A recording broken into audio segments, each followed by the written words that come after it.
నల్గొండ జిల్లా మిర్యాలగూడ మండలం శ్రీనివాస్ నగర్లో బీసీ గురుకుల గర్ల్స్ స్కూల్ను విజిట్ చేశారు ఎమ్మెల్యే బత్తుల లక్ష్మారెడ్డి. స్టూడెంట్స్తో కలిసి బ్రేక్ఫాస్ట్ చేశారు. విద్యార్థులతో ముచ్చటించి ఫుడ్ మెనూ వివరాలు అడిగి తెలుసుకున్నారు. విద్యార్థులకు నాణ్యమైన ఆహారాన్ని అందించాలని హాస్టల్ అధికారులు సిబ్బందికి సూచించారు. తర్వాత జిల్లా స్థాయి స్పోర్ట్స్ మీట్లో గెలిచిన విజేతలకు ఎమ్మెల్యే బహుమతులు అందజేశారు. ప్రభుత్వం కల్పిస్తున్న సౌకర్యాలను సద్వినియోగం చేసుకుని స్టూడెంట్స్ బాగా చదువుకోవాలని సూచించారు ఎమ్మెల్యే బత్తుల.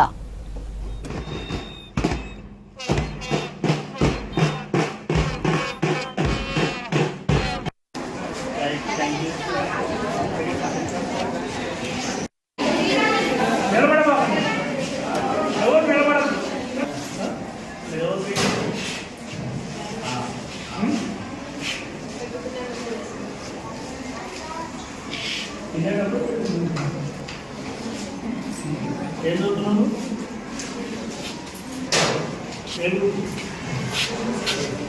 ఎంపీటీ ఏ ఊరు? అనుకున్నా